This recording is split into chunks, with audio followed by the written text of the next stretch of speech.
If you sent me to a CrossFit gym right now, I'd fucking walk out in a minute. If you don't work out, you're a fucking loser. I don't work out, I'm a piece of shit. Some people just don't work out, dude. Am I a loser? Fuck. You need to get on TRT, lift weights with your boys, and be a fucking man. Fucking cold plunge and sauna, no matter what happens. Be a fucking man. And then you gotta like work on the red light therapy. Fucking 2 more, motherfucker. You let something come in the way of you and working out, you're a fucking loser, bro. Working out is a non-negotiable for me. We don't want you here if you don't want to be here.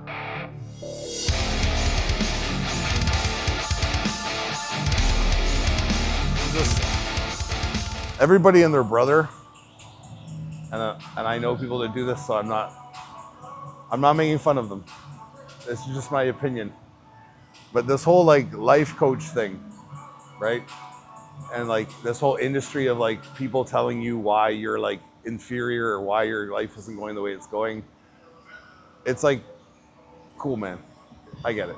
There's a lot of people out there that need help, that are insecure and all this shit. But I saw this video the other day of this girl. She's a fucking massive influencer. I don't know her name. If I knew it, I would have said it. But she's talking about how like, she's like, working out is a non-negotiable for me. It's like, who the fuck is negotiating with you to not work out? Why is that a saying? You mean yourself? So you're negotiating with yourself every day in your head, like, should I do this or shouldn't I do this? Can I do this or can I do that? It's like, is there someone external being like, you don't want to do that, dude? Like, yes, I do. I'm fucking going to work out. It's like, that's like a term that's so foreign to me. Like, if you're into lifting weights and you're into working out and you're marketing yourself to the community like that, we already know that's what it is, right? So if you're marketing yourself to an average guy who doesn't work out and like is a couch potato, I get it. But like your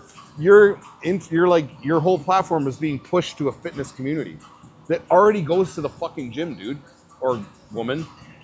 And it's like, you don't need to have this thing like, it's a non-negotiable. Like, people are fighting this every day. Like, if you're fighting going to the gym every day, right? Don't fucking go. Like, there's not a rule out there that everybody needs to be in shape. There's not a rule out there that everybody needs to be jacked and enjoy working out. People are just different. And you're making people like, yes, I understand if they have a desire to do it and you're pushing them in that direction and it's like, it's a good thing for their health and everything like that, and their mental state. But if some people just don't operate that way, don't now give them more of a complex saying that, oh, I don't work out, I'm a piece of shit. I choose to like spend time with my kids and I choose to like do like coding or something instead of that because it's my job. And I have an interest in this, like fucking knitting, I don't know. But you're like, now you're telling everybody, if you don't work out, you're a fucking loser. Some people just don't work out, dude. If someone comes to the gym and it's absolute misery for them and they don't want to be here, and like, even if they give it their all, they have no desire, I'll be like, don't work out, man. Like, maybe go on walks and stuff and like keep your cardio up and like eat responsibly, don't like gorge yourself. But at the end of the day, like, you don't have to work out to be like a man, and you don't have to work out to be like tough or like have some strong mindset. So some people don't do it, dude. It's like, I don't fucking want to do CrossFit. Does that mean I'm not athletic? If you sent me to a CrossFit gym right now, I'd fucking walk out in a minute. I'd be like, this is the stupidest thing I've ever done in my life. Like, I have no desire to just aimlessly do shit with no purpose other than to fucking be better at it the next day. You know what I mean? Like, so it's just this whole rewiring of people and like making people feel incompetent or like less confident about themselves because they don't work out. Wait till they're like in a position like mentally where they're seeking help, instead of like berating them like, you let someone talk, you let something come in the way of you and working out, you're a fucking loser, bro. It's like, am I though? Like, I just don't like working out. I don't want to do it. Like, if you were a life coach, like, what would be like your key? I just like, do the shit that makes you happy, man. And like, do the shit that makes you happy, not the things that society tells you should make you happy. So what if it's eating shit and not working out? I mean, you're not really holding up your end of the bargain of like, you have a body that's like, it's given to you as a tool. And it can be something that enhances your life and makes your life longer. You can live better, you can be more active, you can be more mobile. So if you don't want that to be something if that's something you don't want, then understand the risks that are come with that. So if I don't train, I don't take care of myself, I know that my life later on, or as I get older and as I keep going on this path, is not going to be ideal for me. So if that motivates you to get into working out, then go for it, right? But I'm saying, like, some people are just like, fuck it, I don't care. There's kids out there who play video games all day. Like, I don't want to go to the fucking gym. I don't give a shit about that. Like, and they're living their life and they're enjoying themselves. If you told them you have to go to the gym every day, you're a fucking loser. Like, and then now they're like, am I a loser? It's like, I just like video games. Like, then like video games, dude. Like, there's nothing wrong with it. Like, not everyone on this earth is designed to be here and all think the same and do the same. And when you're preying on people and you're trying, like, because it's like, yes, like I said, it's to get people to like want to do better and be better. But if they're already in a state of happiness and like wholeness, don't add shit to them to make them think that they're not that way. Do you know what I mean? It's fucking odd to me. Like, if someone I know likes playing fucking chess and they're like a massive competitive chess player and that's where their love and their passion is, then they should go and do that.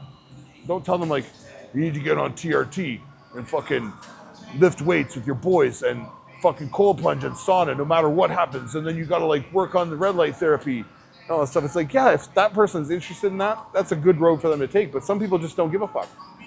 And don't demean them for that. Like, they're just cool with it. Like, I've met plenty of dudes who are just like absolute nerds, like in the fucking social setting, like in the male sense, he's a fucking nerd, but they're cool as fuck because they know what they like, they do what they like, and they don't give a fuck about people's opinion. And that's what about being a man is.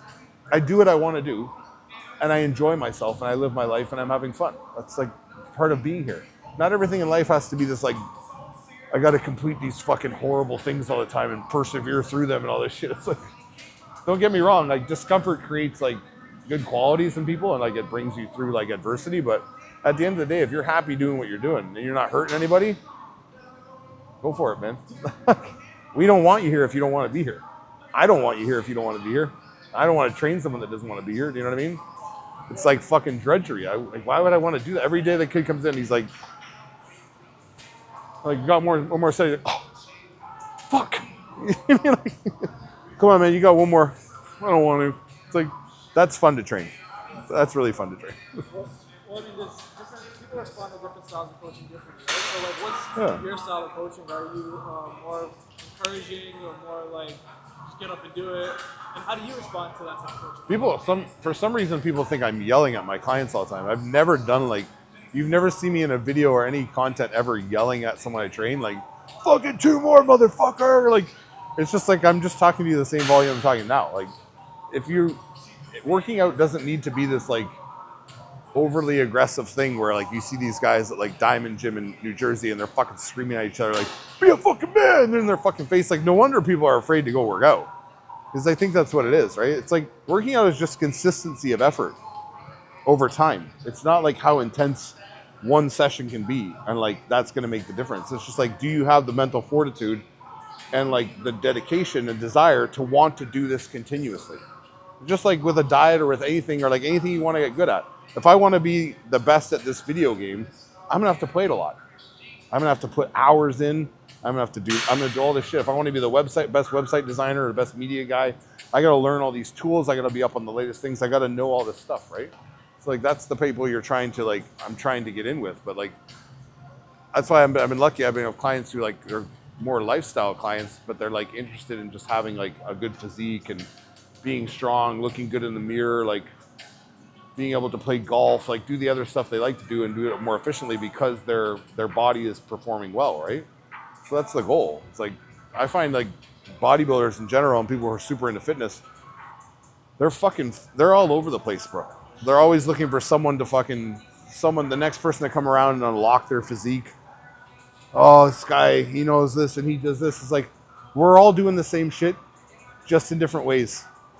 It's like, I can tell you, paint a picture of an elephant, and I'll paint a picture of an elephant. They'll be completely different. But they're both elephants in our mind, right? And they're both like, they fit the requirements of an elephant in the drawing. But they're different. They're drastically different depending on our skill level, right? So it's the same thing with trainers and people who come to train. Like, take on a trainer who like knows how to train people, like all kinds of people. Like, I'm aware of how to train all types of bodies. It's not like when someone walks in who's like a random guy off the street who just wants to put on muscle, I train them just like I train a bodybuilder. I just don't do, the intensity is different, the pace is different, the strength level is different. So you just accommodate to fit them into your style, right? There's no like, oh, you train beginners this way, you train advanced guys this way. No, they all do the same stuff. It's just the advanced guys do it a lot better. And they've been doing it a lot longer, so the results show. You know what I mean? That's all it is. I don't even know how the fuck we got on that conversation. You guys get me going with this fucking add-on questions. Where would you rank that? Bottom. You have to rank the worst to best coaches. Yeah. This is the magic thing that no one's going to tell you guys. Are you ready for this? Are you ready? There's no such thing as things that are good for starters and good beginners and advanced. It's all the same. People are going to tell you there's different stuff for different people. But at the end of the day, movement is movement and exercises are exercises, and it's how well you perform them, right? So it's not like, oh, this is what you do with someone who's never done anything. They've never done anything, so they're a clean slate. You can get them to do anything, and they're going to learn how to do that. It could be the most complicated thing off the bat. But if you teach them properly and you show them how to do it properly, it becomes the easiest thing to them, right? So it's all how you frame that perception. That's why I will not make videos where it's like, this is the best beginner chest workout you could do. There's no such thing. There's no such thing as that. It's not a real thing. Like, I can make up a list of stuff that's like, that could appease you and be like, yeah, dumbbell flies, dumbbell presses, pec machine or pec deck and all this stuff. And people are like, oh, okay, I'll try it. And like, it's just content, right? For content's sake. But the thing that you're missing is that like, there would be no top 4, top 5 videos if you understood movement. These guys are dying right now. They want me to fucking cave in. But there's nothing on this earth that's more important when you come in here other than how you move and how you feel things. So, like, what are the best movements? And technically, you said this is the best chest exercise, and you gave us a list of 4. So no, I said I could rearrange them if you want. I could say like cable flies, Keep going. cable flies, Smith machine presses. Like, I could name any of them off the top of my head. The thing is, you could make any of them your best. Literally, I could literally make any 4 exercises you choose the best exercise for you based on you and how you are. If I'm a good trainer, or if I'm someone who's really trying to advise people, because like you said, another gym might not have that machine, so I'd have to be like, okay, let's go to this machine, and this is how you do this machine to maximize this machine. Now it becomes your best machine because you learn how to move on it properly, right? But it's like, that's where you get into this whole thing of when you first start working out, your squat, bench, deadlift, like especially bench and squat. You got a barbell squat to do this. It's like, that's one of the most most difficult movements in all of lifting. It's definitely not for beginners. Like, it's 100. If you see that on a list as the best movements for beginners, a barbell squat, they're lying to you, or their brains living in 1970, and they're like, "Oh, this is what you do. You go up and down with the bar." It's like, there's so much more than that. Like, I don't have to think about all that shit on a Smith machine or one of these leg press machines because it's on a track, and it's telling me this goes this way and comes back this way, and it doesn't vary. It doesn't stray from that path. It's boom, boom, boom. On a barbell, I take the barbell off, and I'm like, oh my god. Oh my god! Oh my god! Now I'm going down. I have to stabilize it. Now I have to come up and stabilize it. So it's this old rhetoric that's just going to die eventually. So what do you think about the comments people make about that when they're like, then you're not working at your stabilizing muscles? You're working your stabilizer muscles on anything you do. You wouldn't stay upright if you didn't. I don't know, but they're like, if you do bench instead of Smith machine, then you're using your stabilizing muscles, and those are going to get stronger and blah blah blah blah. So is there a difference between Smith machine and just movement? There's a lot more balancing and proprioception needed when you're using a free weight over a fixed track machine. But like, it's like saying,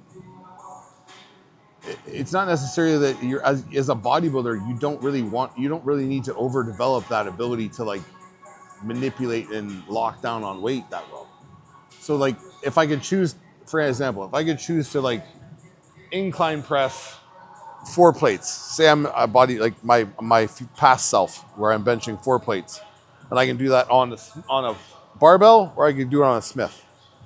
You're gonna get an answer out of me now. I would rather do the Smith because the Smith has less variables for me to control.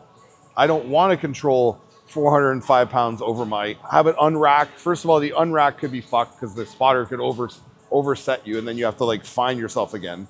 When I'm on a Smith machine, I know I can get myself in a position, I can pop, and I'm right where I should be. That bar is not going anywhere forward or back. It's on its track. It's going to go right down on the line I want, right?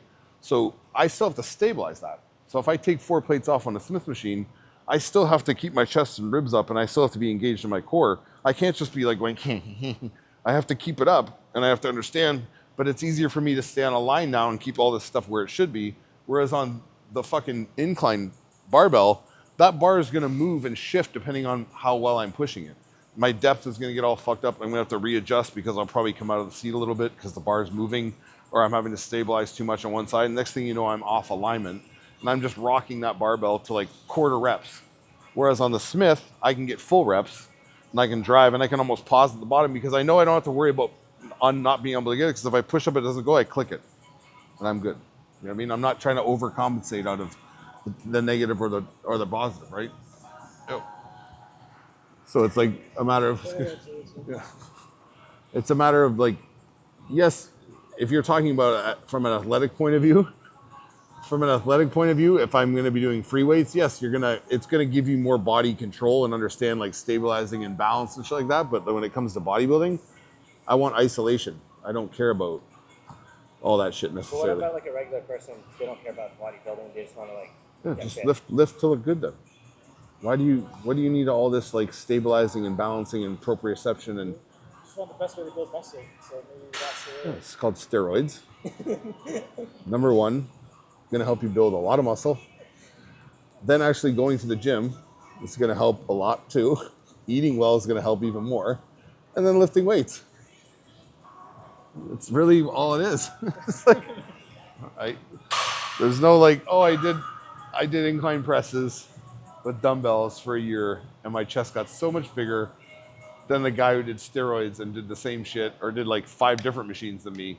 He obviously looks better. He grew better. So what do you think about like these actors and stuff that go from like their lower bodies and transform? They're on steroids. All of them? Yes. Can I show you? Chris Helmsworth's on steroids when he does Oh, yes. Thor movies. Yo. He's on juice, guys. Who? Thor. Like Tom Hardy, when he went to play Bane, had to put on all this weight. He didn't look good. He looked chunky, but he probably did juice to put on the weight. So there's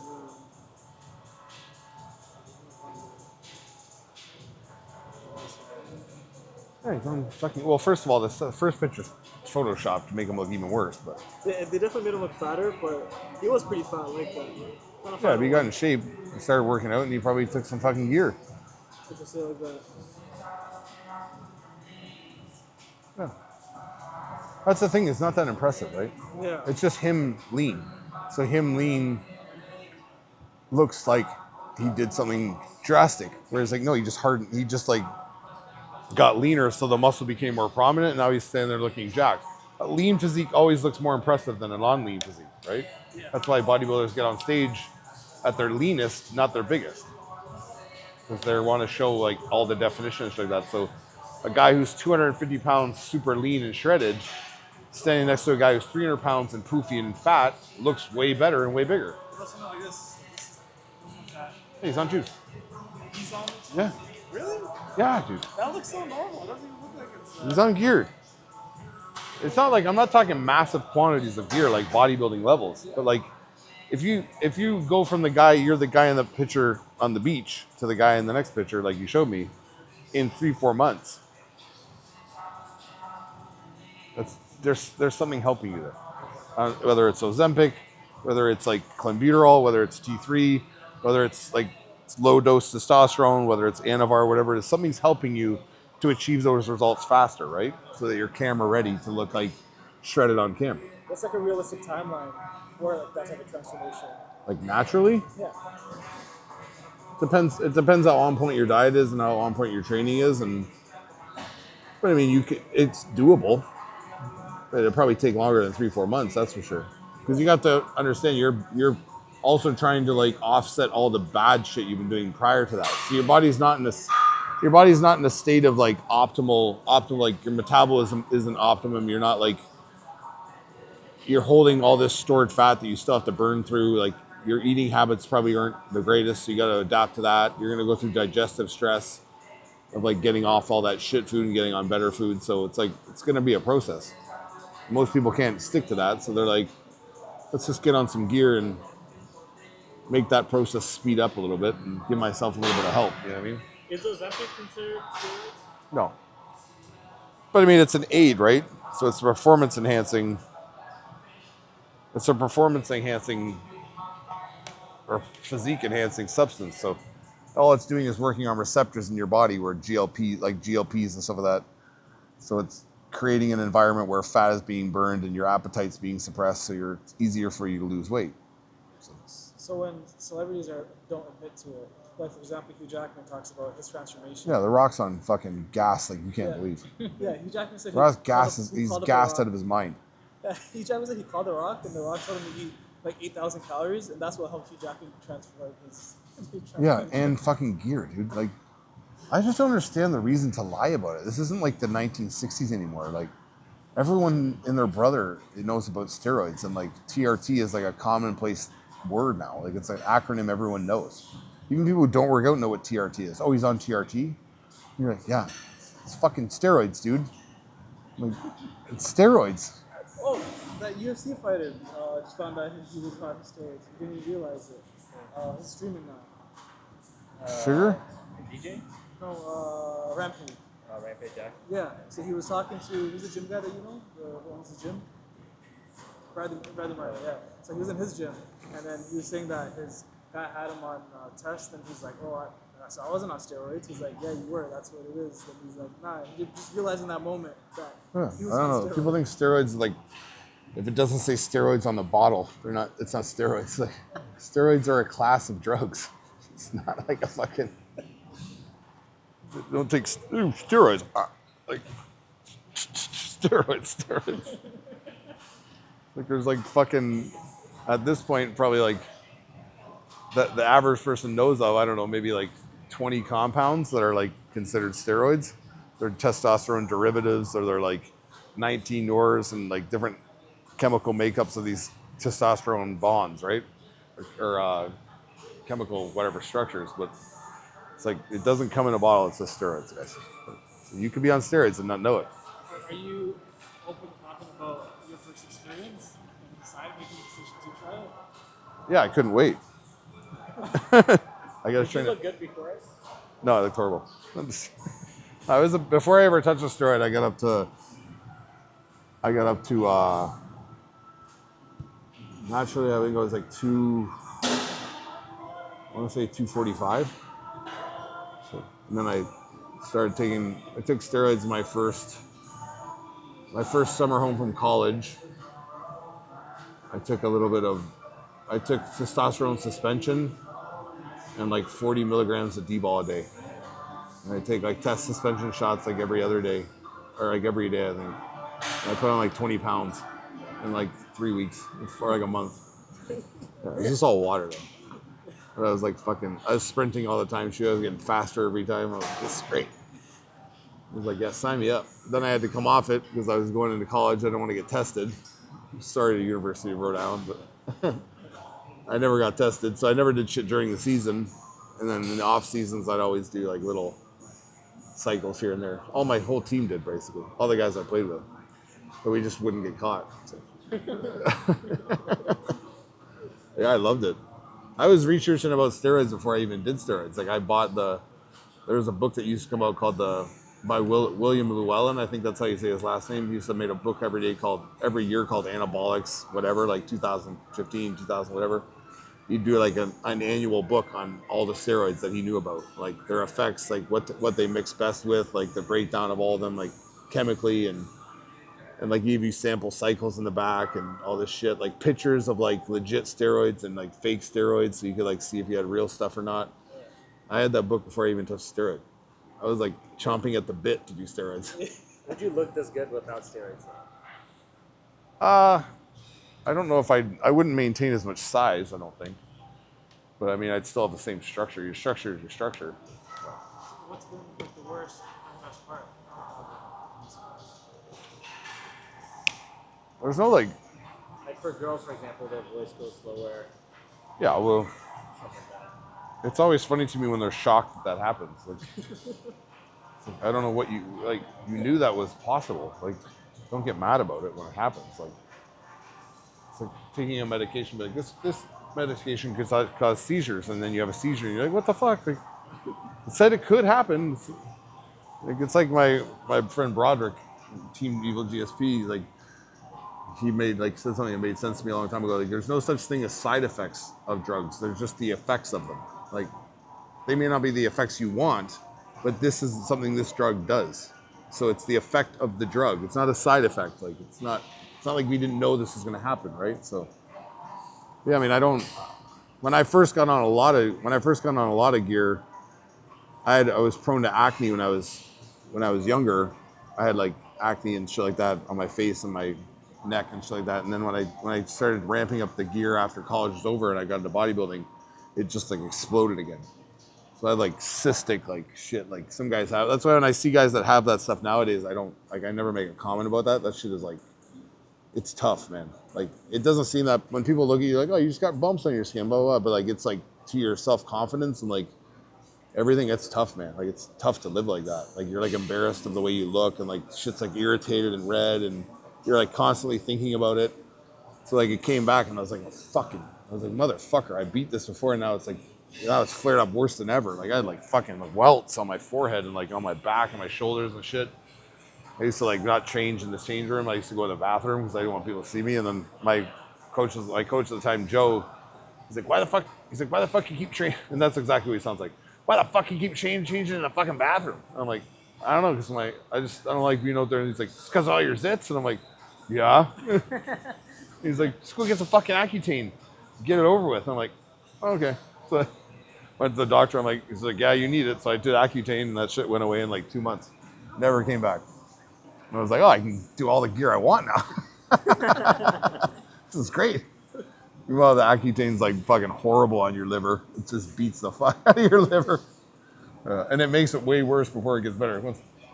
It makes it way worse before it gets better. So like it flares up hard and then just all of a sudden like day by day you see it like disappearing, getting less intense, right?